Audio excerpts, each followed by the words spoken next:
To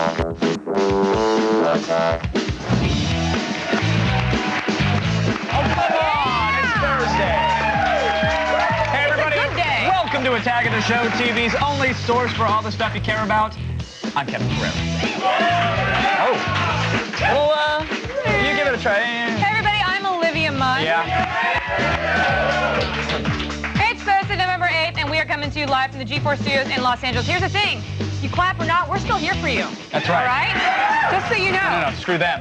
We're here for you. On today's show, forget Hollywood disaster movies. You're going to see real life and death drama when we go around the net, like that fat woman trapped in a trench. Hey, fatty. Yeah? It's okay to love it. Plus, the writer's strike has officially put a stop to the Jack Bauer Power Hour. We're still here, though. We'll have the latest news about 24 in the feed. Then I tackle another geek icon today, lesbianic woman. Yeah. And watch as I make out with a chick for the first time in my life. You want to make out with a dude? All right. And Zach Selwyn will step into the future at the DARPA Urban Challenge to see driverless cars race for a $2 million prize.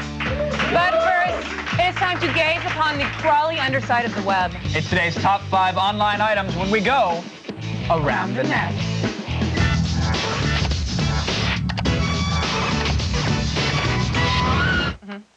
Hey, we're going to start off... Sorry. It's my Bluetooth. Do you want to wear it? No, thank you. I'm good. We're going to start off today's Around the Net with a video of a sport whose athletes are making life-threatening mistakes. It's called swooping, and it's basically a form of competitive parachuting. In the event we're about to see, the object is to skim the surface of water while trying to draw a continuous straight line with your foot. Yes, unfortunately, most of the time you just smash into the water and skid across it with your whole body. We invite you guys at home to join us in audibly reacting to the pain that we're about to see. That's right. Enjoy. Here we go. Ow! That doesn't look right. Well, I like this. He bounced. He just slips around. He's bounced. That's physics, Oh, kids. that was a go! That's just basically a drop-in. There's a bruise or two. I love it. Oh! Okay. You can't awe before he hits the water. That violates the code here. Oh, man. Oh, that one keeps going. That's pretty good skid. Pretty good. And, did you see a testicle popped out? I think I actually saw one flying. I like it when their heads, like, literally go like that. So you like it when they might have actually died? I like it when their legs go up in the air. Wow. Yeah. Now, on the plus side, it seems very dangerous and wild, but it does give air show audiences something to really look forward to. That's true. Other than mid-air Skyrider collisions, which are expensive. Well, that's the only reason why I go, because if I don't see an explosion in the sky, it wasn't an air show, people. Very true. You want death for the price of one. I enjoy watching people die. I agree. By the way, we have some very special guests joining us in studio today. That's right. Ladies and gentlemen, 2 girls. And a... 2 girls. 2 girls. And a beverage. Oh, 2 girls and a beverage. Thanks for joining us, ladies. Appreciate you guys hanging out. Coming in at number 4 today, we have the long-awaited PS3 firmware update, version 2.0. While it didn't give us support for home, it did add a feature that could change the way you guys view your PlayStation. Absolutely. The feature is called Remote Start. It allows you to actually turn on and access all your PlayStation 3's content from anywhere in the world. All you need is a PSP it's like Slingbox and a wireless internet connection. That's exactly what it is. Now, we have a PSP with us, and we're going to show you exactly how this works. So this is it. Yeah, we got it fired up right now. You're seeing real-time capture of what I'm seeing on the PSP.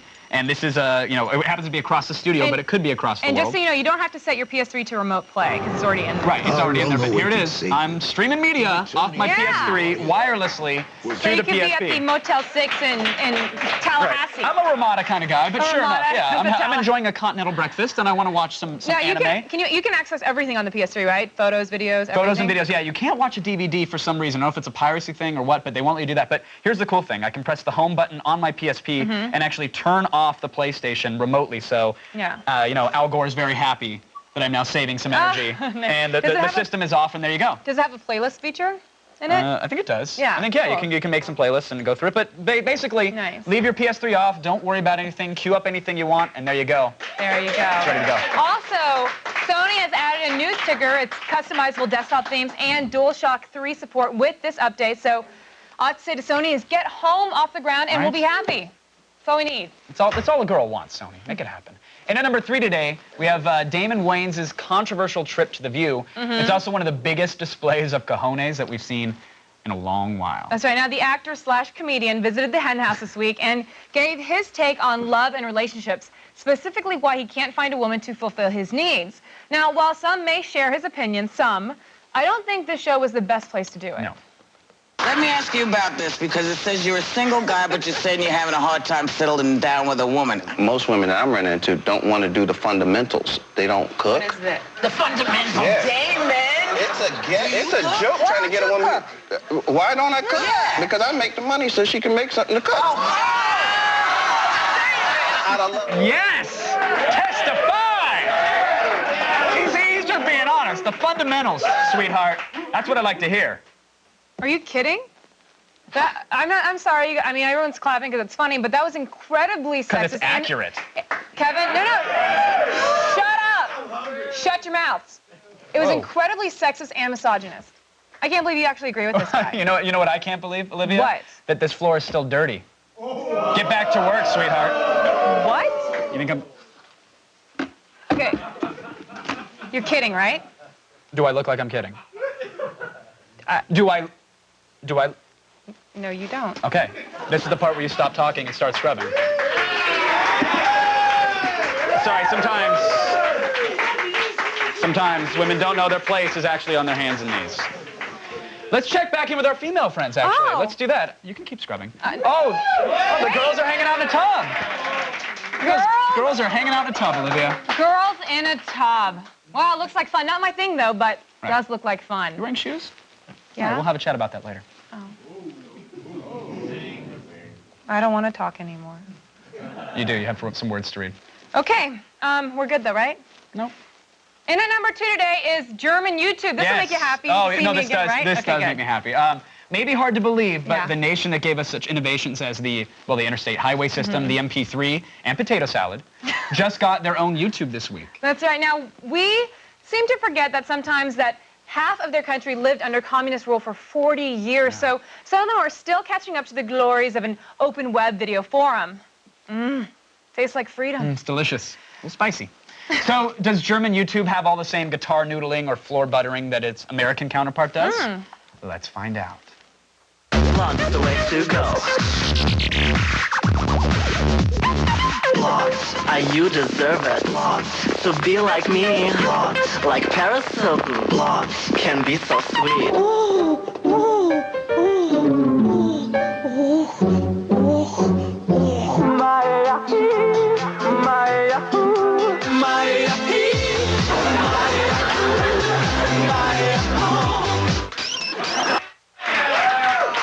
Osama bin Numa, I guess. So to answer your question, are they the same as America's counterparts? Nope. Still German. It is nice to see some local national color, though. Yeah, by the end of the week, it's going to be all Hasselhoff. If they have a tag cloud, it's going to be like, the Hoff, Scheiser, and then everything else. Hey! It actually looks like our new lady friends have themselves another guest. Oh, look at that. It looks... Oh, he's a goat. He's a goat. He's a goat. Oh, I see what you're talking about. Right? You see what we did there? There's a goat there. And I see it. Yeah. It's very wholesome. Yeah. You guys get to know each other. Have fun. Right. We're gonna hang out, and finally, we're gonna top off the internet today. You ready for this? Yes. It's a video simply called "Woman in Trench." That's right. You guys, sometimes the internet delivers us something so pure and wonderful that no words can truly do it justice. We don't even get to see the woman fall into the trench. All we see is the aftermath, and that is good enough. Yeah, and for some reason, it's still so satisfying. Am I right? Oh, internet, you're a strange beast indeed. No, no, scoot this away and she can get her butt in. Oh, that hurts. All right, that's good. It's not going to... Now she could say it going to help you like that. I'm Scoot a little bit farther and then you can get up. Okay, I can't go like this. Now she's going to have to go home and Shauna, you got to scoot towards me. Mom, I know. Well, let her rest for a minute. I'm going to have a seizure if you don't stop. Oh, that's not right. That's not right to laugh. Why can't she get up? The trench is like 4 inches deep. Did you hear what she said at the end there? No. She said she's going to have a seizure if she tries to do anything. I mean, that's a serious medical condition. What condition is that? Being fat. Hey, hold on a second. Let's check in one last time with our dear friends. Oh, look at that. Listen, it's our 2 girls in the tub, and they're enjoying a fresh drink. And so is our friend with the goat. Yeah. And is that lemonade? That looks like lemonade. Man, they are having a blast over there. That's one big old party they're having. That's a party, but I've never seen one. Those girls in the tub with the lemonade and the goat. I see what you're doing. the beverage. That's great. Thanks for dropping by, everybody. Thank you. So Thanks fun for today. being here. Such good times. To get your daily viral fix like you just saw, go to g4tv.com/aroundthenet and sign up for the Around the Net podcast. Hey, by the way, you're classy. You are too. Thanks. Right now, it's time for the only news you need to know. Here's Kristen Holt and the feed headlines. Thanks, guys. Here's what's coming up in the feed. First, we'll find out how the writer's strike affected the new season of 24. Plus, the Elder Scrolls may be just the thing to dethrone the World of Warcraft. And the HD versus Blu-ray wars are getting violent. It's all coming your way in just a few minutes. But first, back to you guys. I need this from a blog. All right, there we go. Yeah, we're getting the go with the lemon. Oh, I love you. I love you. This is delicious. Do you want to bite? No, you do it. You get the pepper. Thanks, Kristen. Oh, come on. I'm not going to. Do it! We have even more gaming news to report. Do it! Squeeze it in your mouth. Let me squeeze it in your mouth. Ready?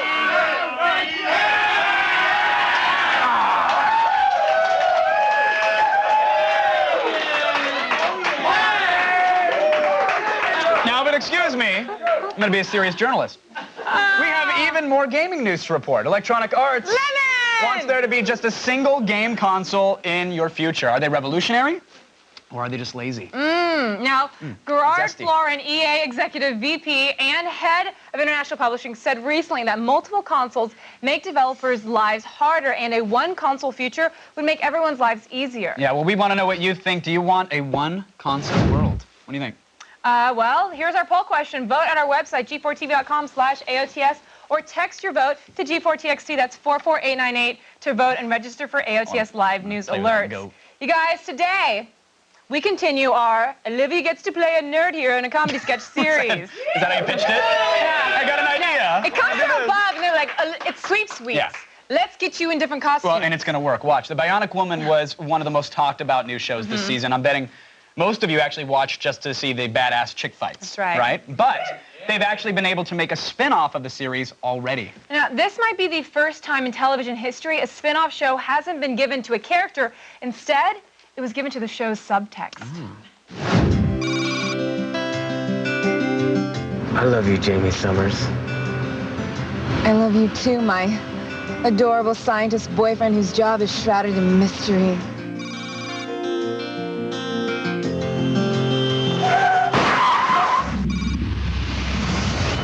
Damn it, she's not gonna make it. No. There is a way to save her. Where am I? We had to rebuild you. Stronger, faster, tougher, lesbionic.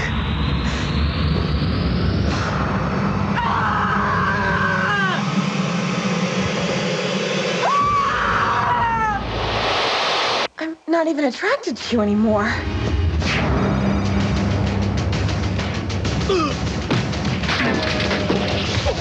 Keep your laws off my body.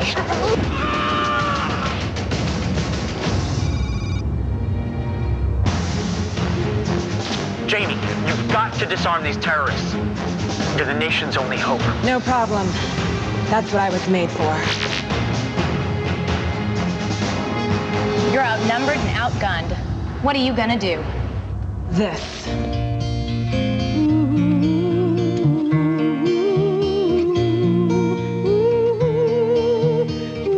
FBI, freeze! Drop your weapons. Drop the gun. Come on. Good job, Summers. There wasn't a single casualty on either side. I'm good at what I do.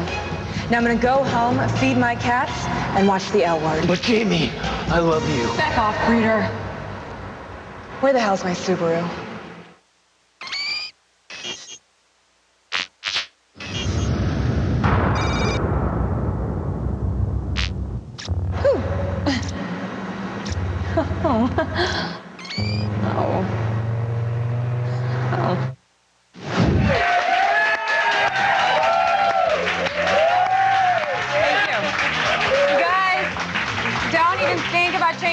If you do, we'll have to go back to the electric shop room, and you know what? No one wants that. No one's hearing this. They're all TiVoing it at KISS. No one's watching this right now. Here's what's coming up on today. Video game addiction is a growing problem in this country, and the game industry has to step up and own it. We need outreach and PSAs to raise awareness and get help to the people who need it. Oh, shut your Twinkie hole. This is just another made-up malady to spin cash in the self-help industry. Nothing is ever anybody's fault anymore. Just take a pill or see a therapist to make everything all better. So, Mr. Compassion, you've never seen anyone take a day off of work or school or even their relationships for the sake of a game? Of course I have. It's called being a jerk. But your nanny-state approach does nothing to address the core issue of personal responsibility. What do you know about addiction anyway? Is that the time? Well, sorry, gotta go. I'm Adam Sessler. And what am I, talking to myself here?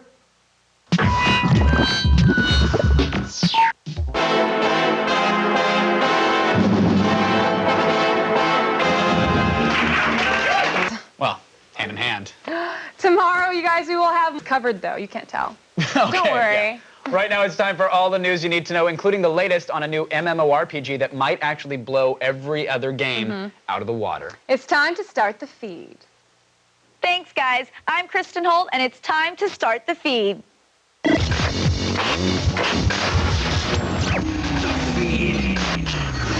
Jack Bauer has survived gunfights, explosions, and even torture in a Chinese prison, but the WGA writers' strike has done what even nerve gas failed to accomplish: stop Bauer.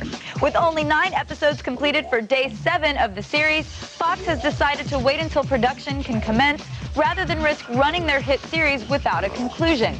You can't kill Jack Bauer. You can only postpone him indefinitely. This must be especially disappointing to Sutherland since he elected to spend Christmas in jail for his DUI sentencing so as not to interrupt production. Believe it or not, there may finally be an MMO to dethrone the World of Warcraft. In a recent interview, a Bethesda representative has confirmed that the company is working on an Elder Scrolls MMO. And this isn't just a pipe dream or possible vaporware. Over $300 million has already been invested in the project. With the cat out of the bag, expect to hear more news in the coming weeks. In tech news, Verizon's new Venus and Voyager cell phones have just become available for pre-orders today on Verizon's website. The Venus, set for release on November 19th, will set you back $199, and it comes with a 2-year contract. Pre-orders for LG's Voyager will cost you $299, also with a 2-year contract. And this QWERTY set will be available November 21st.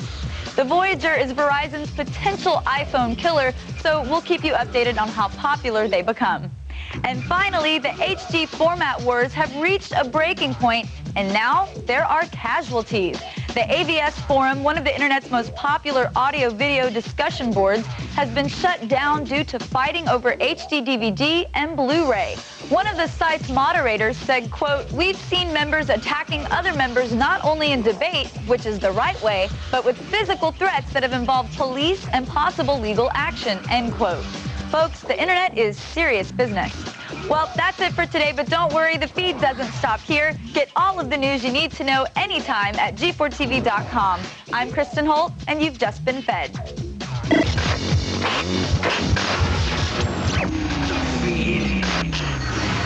We won the feed. Thanks, Kristen. And more gaming news starting November 16th. Major League Gaming comes to G4 with 6 exciting new tournament gaming competitions. Follow along as pro gamers battle in tournaments of Halo 2, Gears of War, Rainbow Six, Vegas, and Shadowrun. G4 takes you on MLG's 6-stop nationwide tour, with the league awarding over $1 million in prizes. Yeah. Catch all the behind-the-scenes action and nail-biting gameplay beginning November 16th at 11, only on G4. You guys check out G4TV.com/MLG for info and all those updates. Still ahead in the loop, one console to rule them all, one console to find them, one console to bring them all, and in the darkness bind them. Oh! We'll be right back. I see what you did there. EA has predicted a gaming future with only one console, but doesn't competition give consoles a reason to impress us? Find out in the loop.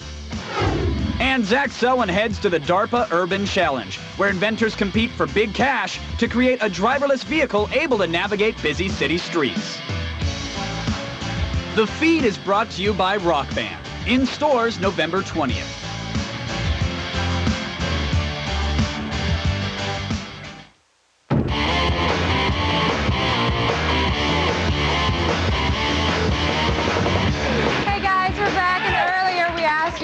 if you want a one-console war. Well, according to our non-union scientists at the G4 Laboratories, 53% of you would prefer to have multiple gaming consoles.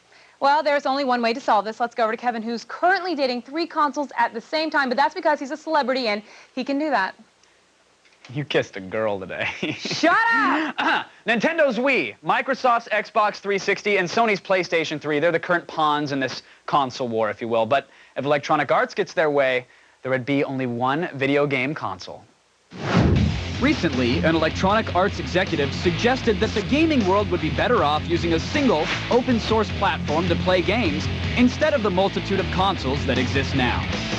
According to EA, the future of gaming involves streaming server-based games to PCs or set-top boxes, offering more choices to gamers for less money and eliminating the need for dedicated consoles. But not all gamers agree, accusing the world's largest independent video game publisher of being lazy, monopolistic, and determined to squeeze as many dollars out of the same base code as possible. With the majority of industry money coming from software sales, some say it was only a matter of time before gaming moved in this direction. Is a single console really better for gamers, or is this just 3DO all over again? In the name of all that is holy, it's the Loop.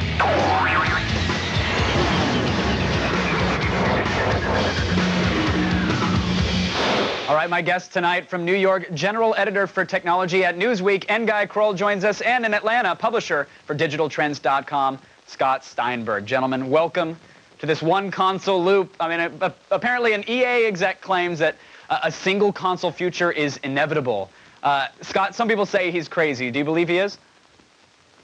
Well, I think it's certainly a pipe dream at this point, but it's definitely something we'd love to work towards. Publishers want this, gamers need this, because all that money being spent developing for multiple platforms and all that time wasted means less games getting developed and higher prices for everybody across the board.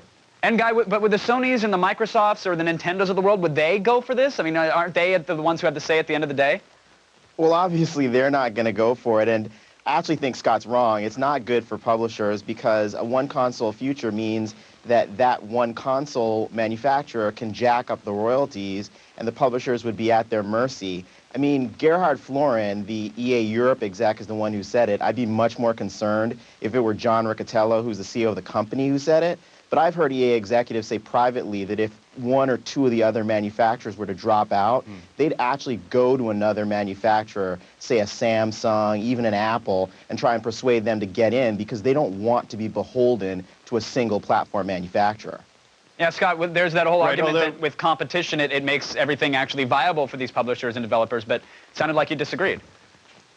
Well, I would actually say that it's a more clearer principle of Darwinism in action if you had one console and developers and publishers were going head-to-head. If you didn't have to waste this time doing all this technical ramp-up and worrying about, can I even get my games to run on multiple platforms, and you know, a guy at home could produce something with the same results as an Electronic Arts, then theoretically creativity would reign supreme. And Guy, what about a possible future, though, where it's not just a console, but it's actually a standard, if you will? And, of course, we could debate for hours who'd be in charge of that standard, but what if it's multiple people manufacturing set-top boxes, maybe even your cable box has a hookup and support for this gaming platform or this gaming standard? Could that be like a middle point that developers, publishers, and hardware manufacturers can meet on? Well, we have that already. It's called the PC. And that's a declining business with the exception of MMOs. So I don't see how that would work. What we have with PC Wait, is it a declining business because it's a standard, or is it a declining business because they're constantly changing the hardware and constantly changing the standards? Well, that's what happens I would actually when you have a single platform standard, as you have on the PC, then what the manufacturers have to do is differentiate themselves. And by differentiating themselves, the hardware itself becomes non-standard, which means that it's in fact even more difficult for publishers on PCs than it is on consoles. Well, I would disagree with that. I would say that actually the way they differentiate themselves is by creating more innovative, cooler games, and that doesn't necessarily mean having to push the technical boundaries. In fact, the PC is one of the worst examples of standardization because although most things are going to run on the Windows platform, I mean, let's face it, with so many system configurations out there, so many different types of hardware, processors, video cards, I mean, trying to even install something like Crysis or Hellgate London, I mean, it's a nightmare. I don't really know that we've progressed beyond the days of QEMM and trying to get Ultima underworld to run on your 386SX. I agree. Yes, the problems still pop up. They're just in pretty color-coded windows now. I mean, it's the same exact issue. In the intro, you pointed out 3DO, which is the console approach. And what happened there? You had a single platform standard, multiple manufacturers. The price was higher than even the PS3 at that point in time. You factor in inflation, it was even higher. These are the problems that you have when you attempt to go in a single platform direction. But we had Crash and Burn, Guy. Don't forget Crash and Burn. That was an amazing game. It was an amazing game, but even with what Scott said earlier about the added expense, if a publisher is doing their job right and a developer is doing their job right, it should only be about 5 to 15% more expensive to develop another SKU of that same game. All right, so at the end of the day, we'll move on to the final word, and I'll start with you, Scott. Is EA's wish going to come true, and would it be a good thing for gamers? Well, I can't say for certain at this point if it's going to come true. I definitely think it would be good for gamers. If you had one unified console, more people would be into the hobby. You definitely have more support for gaming medium as a whole. And on top of this, prices would come down, and they could afford to take more risk, because instead of spending $20 million developing 3 SKUs for multiple platforms, you could take some of that extra money that you didn't waste and create more innovative games. And, Guy, is it going to happen? I'd have to disagree on all those points. If Nintendo had had the one console future, we'd still be using cartridges, and we wouldn't have seen the CD. If it had been Sony, we'd never have got the innovation of Xbox Live or the Wii Remote. These are the kinds of things when you don't have the competition you need, innovation is much slower, games are more expensive, and consumers don't benefit. And let us all not forget about the fanboys. Who would they have to flame if there was only one platform? Come on. Where would NeoGAF be without it? I want to thank my guests, Guy and Scott, for joining us. Thank you guys for keeping us in the loop. Clearly people are split on this, but give it 15, 20 years, and then we'll know exactly who's right. Right now, though, let's go over to Olivia, who's ready to scare it up with some hotness. That's right. Tomorrow, the films of Horror Fest begin hitting theaters, and I am joined right now in the studio by the reigning Miss Horror Fest, Black Betty. So, Betty is all in her attire. How did you become Miss Horror Fest? It was a very complicated process. There were 2 ways to enter. It was a huge YouTube contest. I went to one of the live auditions. I impressed them with my horror movie reenactments and a very special skill. Now, in most pageants, people have to do a talent, like sing opera or play piano. Did you have a talent? I did. If you would like, I would demonstrate. Yeah. I would love to demonstrate it. Yeah, Go ahead. Do you need a volunteer? Well, no, actually. But I do need to get the permission from the sound guy, because it is over 130 decibels. Oh, wow. Actually, go into this camera right here. Can you look over there and get a single of her? Yeah. Go ahead. There you go. Are we ready? Okay.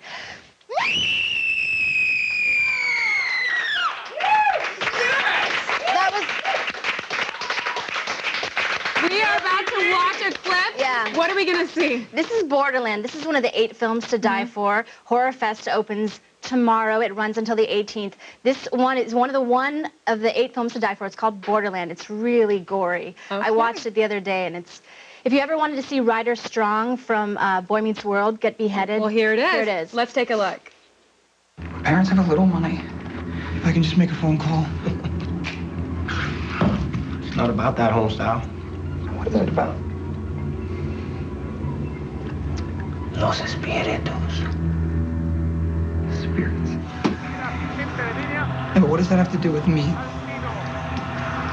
Papa's gonna use you to talk to him. He needs you. This is big, homestyle. Don't you get it? Your life's gonna change. So there you have it, Horror Fest 2007, 8 films to die for in theaters nationwide tomorrow, November 9th, running through the 18th. Go see them all. Thank you very much for being here. Thank you. Thanks for your stream. You guys don't go anywhere. We'll be right back. Bitches! We're looking for the fastest driverless vehicle on the road when we hang out at the DARPA Urban Challenge. And we're taking more than a snapshot with the smallest digital SLR camera Nikon's ever produced on Gadgetron.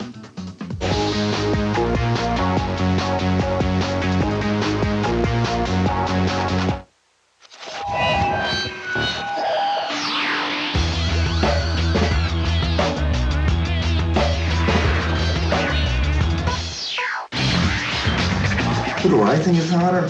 I'm gonna have to say Allie. I dig chicks with split personality. Hayden is just plain hot. Sorry, Hayden, but Allie's got you beat all the way. That's just all there is to it. Call me up. Now,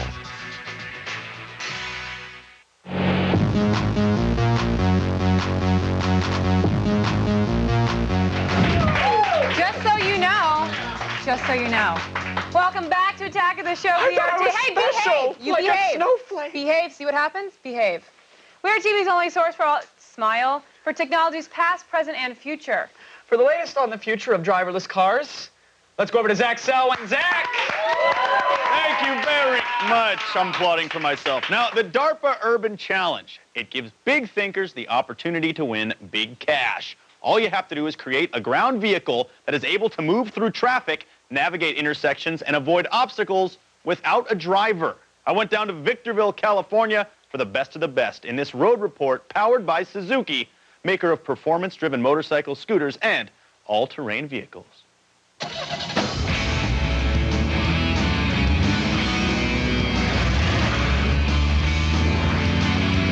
Hey, it's Zach Selwyn here at the DARPA Urban Challenge Finals in Victorville, California, where all these people behind me are getting their robot cars together to vie for a $2 million grand prize. Let's check it out.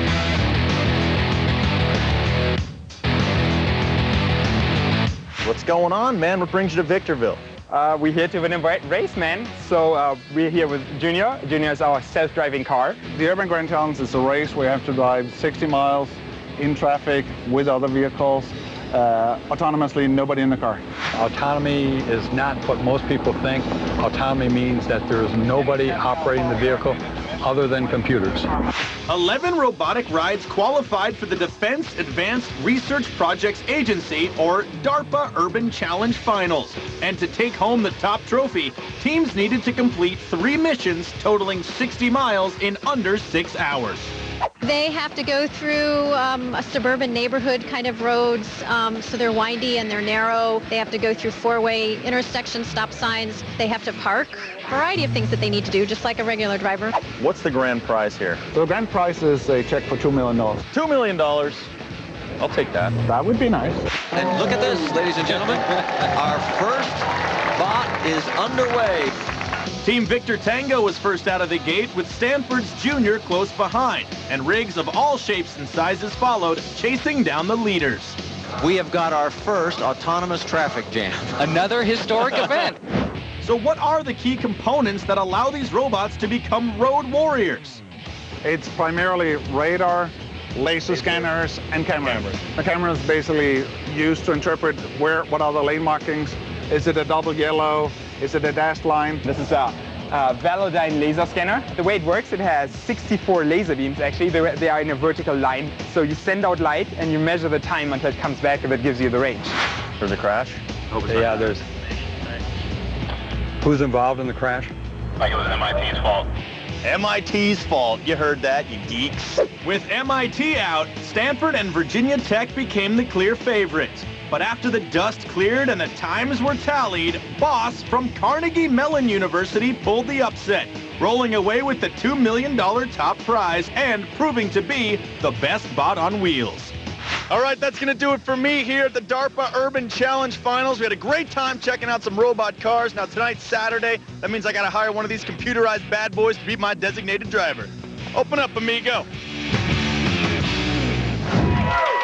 Hey, congratulations to Tartan Racing for taking home the grand prize, and to DARPA for finding the next generation robotic killdozer. Now I have to go hit Tartan up for a slice of that $2 million in prize money. Nice. Back to Kevin, and back to Olivia. All right, thanks, Zach. That's awesome. You think 10 years away, right? I said, well, it should be no more than 15, but it'll probably take 40 with this country. You guys, still coming up, we'll review a new SLR camera that'll have you salivating for it. Should I? And you should. And who knows, you could win it. You guys could win it. Stick around for more. Ew. Coming up,